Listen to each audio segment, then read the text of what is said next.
में साक्ष्य हमने कई जुटाए हैं। एक तो ये मैं आपको बताऊं, ये तो हरवला शारदा वाली किताब है जो कि आपने देखी होगी 1911 की। और एक सांसद महोदय है असाउद्दीन ओवैसी साहब।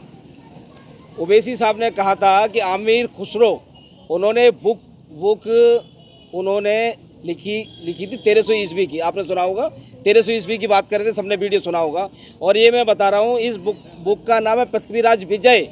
ये बुक 1250 ईस्वी की है ये बुक। और ये सारी बुक संस्कृत में बुक है। इसका हिंदी ट्रांसलेशन भी हम माननीय अदालत के समक्ष रहेंगे। इसमें अजमेर की हिस्ट्री इसमें पूरा लिखा है, अजमेर की सारी हिस्ट्री, माननीय पृथ्वीराज चौहान जी के बारे में सारी जानकारी है। और कब कब क्या क्या चीज़ें थी वो भी है, और कब कब क्या हुआ पृथ्वीराज चौहान जी के साथ, कैसे मोहम्मद गौरी यहाँ आया, कैसे उसने हमारी सत्ता को हथियाने की कोशिश की, यानी कि भाला के दम पर, तलवार के दम पर, और कितने यहाँ हिंदुओं का जबरन धर्म परिवर्तन यहाँ कराया गया सूफीज़म के नाम पर। जबरन धर्म परिवर्तन हुआ, जो कि खुद इस्लामिक किताब, इस्लामिक मुल्ला मौलवी कहते हैं कि ख्वाजा साहब ने 95 लाख हिंदुओं का धर्म परिवर्तन कराया। और आप देखिए, धर्म परिवर्तन कराना तो खुद ही ऑफेंस है यहाँ पे। और यदि कोई व्यक्ति सूफीज़म की बात करता है और शांति की बात करता है, तो उसे हिंदू मुसलमान से मतलब क्या है? चाहे हिंदू रहो या मुसलमान रहो, सिख रहो, ईसाई रहो, उसे अपनी मानवता की बात करनी है। और मैं लगता है यदि सूफीज़म में लोग भरोसा करते तो मानवता की बात होती। तो यहाँ कोई ऐसी बात नहीं है। धर्म परिवर्तन कराना अपने आप ऑफेंस है। और ख्वाजा साहब के बारे में बहुत सारी किताबें बोलती हैं। आपने सुधीर चौधरी भी एक कोई उन्होंने ब्लैक एंड वाइट किया था, आप देखोगे आज तक पे किसी ने देखा होगा नहीं। और वो बुक उन्होंने लाई थी, उस बुक में उन्होंने सब कुछ बताया है। और भी चीज़ है, वो बुक भी हमारे पास है। तो मैं यही कहना चाहता हूँ कि हमें कोर्ट जाने का अधिकार है, और हम कोर्ट गए हैं, हम शांति में भरोसा करते हैं। हम एक बार फिर कह रहे हैं, जो लोग मत्था टेक रहे हैं दरगाह पे जाके, मैं उनकी भावनाओं को सम्मान करता हूँ। वो जैसे टेकें खूब टेकते रहे मत्था, हमें कोई एतराज़ नहीं है। लेकिन वहाँ हमारे महादेव का मंदिर है, और जल्द ही महादेव जब वहाँ सर्वे होगा तो बहुत सारे मंदिर के साक्ष्य वहाँ दिखेंगे। जैसा कि मैं मानता हूँ, कोर्ट में केस दायर होने के बाद बहुत सारी रिसर्च मीडिया पत्रकारों ने भी की है, और उन्हें बहुत सारी बुक भी मिली हैं।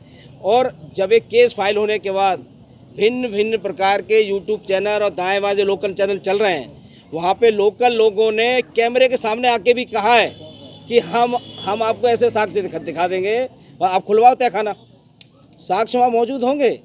क्यों? वहाँ मंदिर है, वहाँ पे घड़ियाली आप देखोगे, जो बुलंद दरवाज़ा है वहाँ के साथ में एक तहखाना है जो कि मंदिर के गर्भगृह तक जाता है।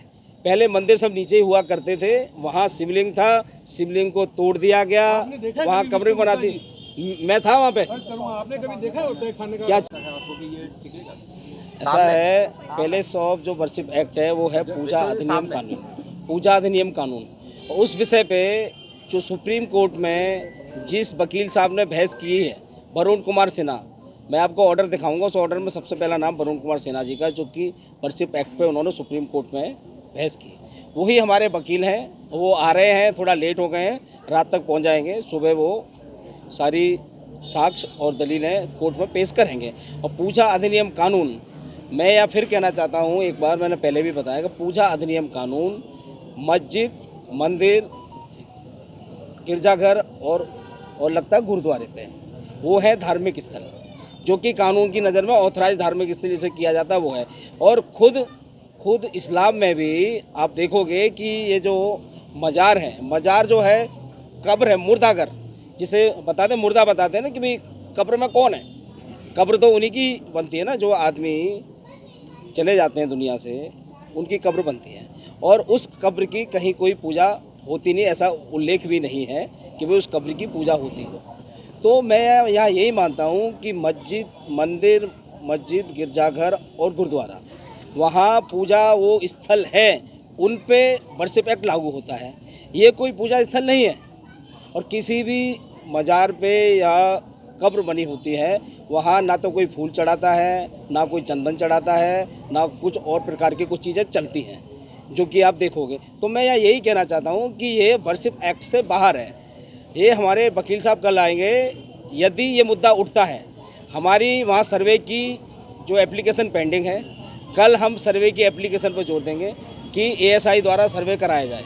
यदि मुस्लिम पक्ष द्वारा कहीं से भी वर्शिप एक्ट की बात आती है तो वर्शिप एक्ट का ऑर्डर हमारे पास भी है, माननीय अदालत को वर्शिप एक्ट का ऑर्डर भी पढ़ाएंगे और पूजा अधिनियम कानून वहाँ क्यों लागू नहीं होता ये भी माननीय अदालत को समझाया जाएगा। और मुझे उम्मीद है कि यहाँ कानून का राज है, संविधान का राज है, तो जज साहब सब कुछ समझेंगे, देखेंगे। यदि उन्हें लगता है कि वर्शिप एक्ट से बाहर है तो सर्वे का आदेश होगा। भाई साहब आपसे बात कर लेंगे बैठ के, 2 मिनट रुक जाओ। हाँ, इस मेले में प्रधानमंत्री से लेकर कई नेताओं और अलग अलग देशों से भी चादर आते हैं, शांति और सद्भाव की बात की जाती है। हाँ। ऐसे में उन लोगों से क्या अपील करेंगे, जैसे प्रधानमंत्री की ओर से चादर आएगी या और भी मुख्यमंत्री की ओर से आएगी, पाकिस्तान की ओर से भी आएगी, ये जो चादर लेके आ रहे हैं वहाँ कहाँ पे चढ़ाएंगे? मैंने आपको बताया है कि जो लोग आस्था रखते हैं वो लोग रखें, हमें कोई एतराज़ नहीं है। हम आस्था रखते हैं भारत के संविधान में, इसलिए हम कोर्ट जा रहे हैं। और कोर्ट जब तय कर देगा तो वहाँ महादेव का मंदिर हो जाएगा, फिर लोग जाके उस पर फूल चढ़ाएंगे। जो जिसमें जो आस्था रखता है, हमें किसी की आस्था को मैं ठेस पहुँचाने का काम नहीं कर रहा। जो लोग मत्था टेकना चाहे टेकें, लेकिन हमारा संविधान ने अधिकार दिया है कोर्ट जाने का, हम कोर्ट जा रहे हैं। हमें किसी को भी चादर चढ़ाने पर हमें कोई एतराज़ नहीं है। कोई चादर चढ़ाए, दूध चढ़ाए, कुछ भी चढ़ाए। मैं कह रहा हूँ देश के प्रधानमंत्री भी हिंदू हैं, मुख्यमंत्री भी हिंदू हैं, बहुत सारे हिंदू लोग हैं जो यहाँ पर मान्यता रखते हैं। राष्ट्रपति जी की तरफ से भी आता है, यहाँ की तरफ से भी आता है। ये तमाम जो लोग हैं ये फिर इस विषय को नहीं ले रहे हैं क्या? आप जो बोल रहे हो कि वहाँ मंदिर है तो उनको भी मालूम होगा कि वहाँ मस्जिद है कि मंदिर है, तभी तो चादर पेश कर रहे होंगे। अगर वो चादर पेश कर रहे हैं तो उसके पीछे भी तो कोई रीज़न होगा इतने सालों से। ऐसा चादर पेश करने की शुरुआत कहाँ से हुई है? नेहरू जी ने शुरुआत की है। और वो जो भी चादर आ रही है वो चादर भेजी जा रही है प्रधानमंत्री पद के द्वारा। ठीक है, ये प्रधानमंत्री पद के द्वारा चादर भेजी जा रही है तो शुरू से वो चली आ रही है। क्या माननीय मोदी जी ने आके यहाँ चादर चढ़ाई है क्या? बस चादर कोई फॉर्मेलिटी है, ऑफिशियली काम चल रहा है कि कोई ला के चादर पकड़ा देता चले जा रहे हैं। लेकिन वो भी एक आस्था का विषय है लोगों के, कि लोग चढ़ा रहे हैं, कोई दिक्कत नहीं। मैं फिर यहाँ कह रहा हूँ, जिनकी जो आस्था है वो अपनी आस्था निभाए। मेरी आस्था हाँ तो निभाए ना भाई साहब। सौंपते हैं फिर आती है यहाँ पे। निंदा तो नहीं कर रहा मैं किसी की आस्था का बता रहे हो ना, मैं निंदा तो नहीं कर रहा ना कि आप क्यों जा रहे हैं ना। मुझे क्या मतलब, अब कोई भी चढ़ाए ना, मुझे क्या दिक्कत है? कोई चढ़ाना चाहे चढ़ाए, लेकिन मुझे कोर्ट अपनी बात तो इंडोर्स करो, फॉर्मेलिटी है। अरे भाई कोर्ट अब चढ़ाए ना, फॉर्मेलिटी पूरी करें जो कर रहे हैं। अरे जो करना करें चढ़ाए भैया, कोई दिक्कत हुई नहीं है, मुझे कोई आपत्ति नहीं है। फॉर्मेलिटी जो निभा रहे हैं ठीक है। हाँ जी, ना ऐसा है। मैं आपको ये कहना चाह रहा हूँ कि जो चीज़ें बातें हैं, जब मीडिया के बहुत सारे लोगों के फ़ोन आए मुझे कि जब मैं अजमेर आया कि भाई साहब आपसे बात करना चाहता हूँ, आज अजमेर आए हैं, तो मैंने सबको एक जगह ही बुला लिया। जिनको जो पूछ रहा है पूछें। ना हमने नहीं, अजय जी ने पहले फ़ोन किया। मेरी ओर से किसी के पास मैसेज गया है क्या? हमारे पास तो किसी की तरफ से नहीं आया। ना मेरी ओर से कोई मैसेज नहीं है ना, मैंने बोला अंदर खबर छपी है कि आज 3:30 बजे प्रेस देंगे कि माननीय अजय जी ने भी बताया कि आपकी सुरक्षा को लेके जितनी सारी चीज़ें चल रही हैं, आप यहाँ आ रहे हो, क्योंकि मुझे जानकारी नहीं थी कि कब क्या मेल मेरे पास आया। जब मैंने मेल चेक किया आज तो वहाँ तो भाई मेल हमने नहीं देखा। मेल जब हम पता चला तो एक मीडिया के बंधु ने हमसे पूछा कि भाई आपके लिए सुरक्षा के लिए मांग हो रही है, क्या सुरक्षा हुई है? तो यहाँ अजमेर से फ़ोन किया मुझे कि भाई आपके लिए एक PSO हमने अलाउड किया है, हमने आपको मेल कर दिया है। तो मैंने कल रात मेल देखा तो मुझे मेल आया, मीडिया के बंधु ने मांगा तो मैंने उनको मेल भेजा है। और सिंपली यहाँ पे अजय जी एक कानूनी लड़ाई, मैं कोर्ट में मैंने केस किया है और मेरे लिए यदि और इस मुद्दे के लिए सनातन जब हिंदू व्यक्ति खड़ा नहीं होगा तो कौन खड़ा होगा? इन्होंने मुझे आमंत्रित किया और मुझे भी मीडिया के फ़ोन आ रहे थे कि आप आओ अपनी बात रखो, तो मैंने अपनी बात रखा। मेरा और कोई औचित्य नहीं है। ठीक तहखाने होते हैं। आप जो हाँ। आप आज जाके यहाँ अजमेर में इस तरह की बातें मतलब जो कर रहे हो, हाँ। इतने साल आप कहाँ थे? वो कह रही हैं नहीं, आप इतने साल कहाँ थे? भाई साहब, मेरा जन्म 1984 का है। जब मुझे ज्ञात हुआ, मेरी 40 साल उम्र है भाई साहब। इतनी मोटी किताबें हैं, कोई पढ़ाई लिखी भी की है। मैंने बहुत सारी किताबें पढ़ी हैं। समय लगता है किसी चीज़ रिसर्च करने में। मेरी रिसर्च करने में लोगों की ज़िंदगी बीत जाती है। बीत जाती है ना, लेकिन मेरे तो 20 साल ही बीते, मेरे तो 20 साल ही बीते हैं भैया। हाँ अजमेर का अगर इस चीज से स्वार्थ खराब हुआ तो उसकी जिम्मेदारी आप लोगे? भाई साहब, कोर्ट जाने का अधिकार है, मैं स्वार्थ खराब करने की बात नहीं कर रहा, सर कोर्ट जा रहा हूँ मैं, ये सरकार का काम है, सरकार कानून का काम है, ये सरकार सच्चाई की सरकार का काम क्या है, सरकार का काम क्या है, सौहार्द बनाए रखना, सरकार का काम और पुलिस का काम है सौहार्द बनाए रखना। एक मिनट पत्रकार महोदय, दायर हो गया तब सनातन धर्म को लगा कि आपको सनातन धर्म बचाना चाहिए, उससे पहले आपने क्या किया, क्यों आपने बात नहीं लगाया जब ऐसे कोई मामला था तो?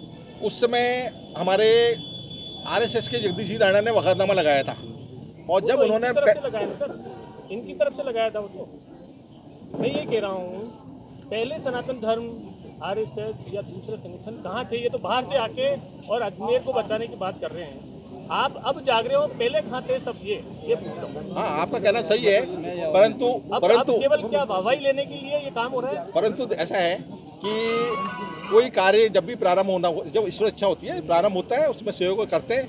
ये तो है नहीं कि कोई ना कोई तो प्रारंभ करेगा। हो सकता है कि हमारे में चेतना नहीं है, अजमेर से कोई बोलना नहीं चाह रहा हो, किसी का भय व्याप्त हो। बिल्कुल हम इसमें कहते हैं कि अजमेर के लोग बहुत डरते हैं ऐसे मुकदमे करने से, क्योंकि उनको यहाँ रहना स्थानीय है और ये कोई बाहर से आया है तो उनका साथ देना हमारा फर्ज है। लोगों की निगरानी तो आप स्वयं चलो खुद क्यों नहीं करते थे, आप बातदार, आपने क्यों नहीं किया? जो हमारा जो कार्य है सनातन, जरूरी नहीं है मुकदमा दर्ज करने का ही हो, हमारे और भी सनातन के बहुत सारे कार्य जो हम कर रहे हैं, लगातार कर रहे हैं, हम पूरे राष्ट्रीय स्तर पर कर रहे हैं। जरूरी नहीं है कि एक मुकदमा दर्ज करने से हम सनातन का कार्य करें या नहीं करें, कोई हमारे को इस बात का कोई प्रमाण दे हमारे पास। आप अजमेर के लोगों को डरपोक बता रहे हैं इस बात? बिल्कुल, यदि किसी ने नहीं किया, जबकि हमेशा से बहुत सालों से ये सब जानते हैं और सब दबी आवाज़ में कह रहे हैं कि यहाँ पर मंदिर था, तो क्यों नहीं बोलते, क्यों नहीं मुकदमा दर्ज किया? नहीं किया तो इसलिए जो इनका जो स्वभाव है वो है तो है, इसमें क्या है, डरपोक का स्वभाव है तो है। इसमें तथ्य क्या थे जो करना चाहिए था? तथ्य को लेकर भी तो शंकाएं थी, तथ्य ही नहीं है तो फिर कहाँ से करें? तो जिस काम को करना हो ना तो तथ्य सामने आते हैं। तथ्य के लिए क्या है, जैसा भी हमने इस कार्य को प्रारंभ किया, अब हमारे पास तामपत्र भी आ रहे हैं, जो पूजा करने वाले हैं वो भी पीछे आ रहे हैं। कुछ कह रहे साहब हमारे तो दादाजी पूजा करते थे, वो लोग भी आ रहे हैं, अब जुट रहे हैं धीरे धीरे। तो पहल करने वाली बात है, अब पहल कोई भी करे, तो कोई भी हो सनातन से जुड़ा हुआ है, सनातन करके तो हम सहयोग देंगे। आपकी तरफ से भी बात दायर करोगे क्या आप? नहीं, तो हम इसलिए दायर नहीं करेंगे कि जब हमें विष्णु जी, देखो वादी एक पक्षकार जब मुकदमा लड़ता है ना, तो हो सकता है कि दूसरा पक्षकार वादी के रूप में आएगा तो कोई कॉन्ट्रडिक्शन हो जाए, उसका कोई कानूनी लकुना रह जाए और उस कारण से हम मुकदमा हार जाए। हम ऐसे नहीं करेंगे, हम उनको पूरा सहयोग देंगे, साथ में देंगे कानूनी कार्रवाई। आपकी मदद क्या रहेगी? इनको सब सुरक्षा की मदद दे रहे हैं या दस्तावेज उपलब्ध सुरक्षा के लिए मदद क्या? सुरक्षा के लिए हमने अभी संभागीय आयुक्त को मुख्यमंत्री से पत्र लिख के इनको पीएसओ दिलवाया है। 10 दिन पहले हो गया था मेल आगे दिन के पास है पीएसओ के लिए, पूछो इनसे। नहीं अब हमारी जानकारी में तो आ जाइए, कल तक हम मांग ही नहीं करते। हमारे सामने नहीं है। मेल आ गई थी पीएसओ के लिए, हमारे को संभागीय आयुक्त ने मना नहीं कहा, ये हमको सूचना नहीं दी, इसलिए हम लगातार मांग कर रहे हैं। हमने कल भी अपनी मीटिंग के अंदर ये कहा कि अभी तक आपने पीएसओ नहीं दिया है, और हमारे विष्णु जी से पूछ लो, यदि इनको मिल गया हो तो ये बता देंगे आपको। इनसे 10 दिन पहले मेल चलो ठीक। आज एक प्रेस कॉन्फ्रेंस का आपने आज जो गलत भ्रांतियां फैल रही थी कि मुकदमा दर्ज करना गलत कार्य है, जबकि एक संवैधानिक सबको अधिकार है कि न्यायालय के अंदर जाकर वो अपना दरवाज़ा खटखटा के और न्याय मांग सकता है। तो इसी में हमारे विष्णु गुप्ता जी ने जो भी इनके मन में भाव आया, सेव विवेक से उन्होंने न्यायालय में एक वाद प्रस्तुत किया। न्यायालय ने आदेश दिए, न्यायालय ने जो संबंधित विभाग और जो भी पार्टियां थी उनको बुलाया है, कल तारीख पेशी है। तो लोगों को ये गलत फहमी न रहे कि ये किसी व्यक्ति के द्वारा मैनेज किए गए हैं, किसी पार्टी के द्वारा मैनेज किए गए हैं। ये सब विवेक से उन्होंने अपने को महादेव का पुजारी मानते हुए और उनका शिष्य मानते हुए ये मुकदमा दायर किया है। उन्होंने अपना कर्तव्य समझा, सनातन को जगाने का कर्तव्य समझते हुए उन्होंने दावा पेश किया है।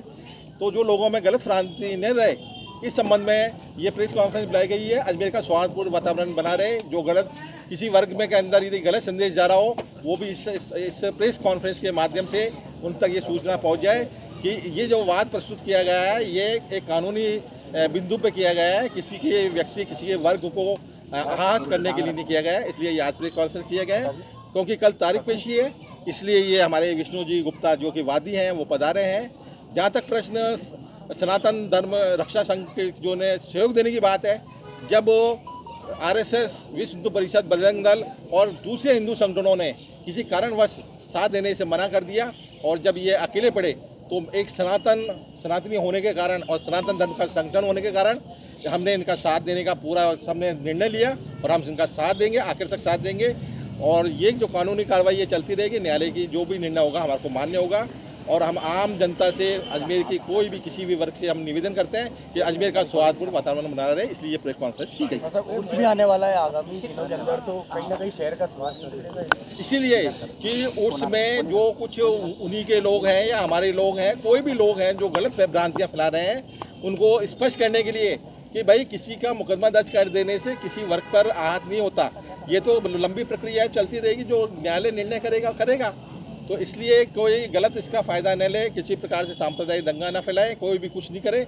इसलिए ये प्रेस कॉन्फ्रेंस करके ये स्पष्ट कर रहे हैं कि हमारी मन में कोई मंशा नहीं है, और प्रशासन पुलिस और सरकार को सतर्क कर रहे हैं कि यदि कोई इस प्रकार से लॉ एंड ऑर्डर को बिगाड़ता है, सौहार्दपूर्ण वातावरण को बिगाड़ता है, तो उनके खिलाफ बिल्कुल खुलकर कार्रवाई करें, चाहे भले हमारे आदमी हो, चाहे किसी दूसरे वर्ग की और कोई भी हो।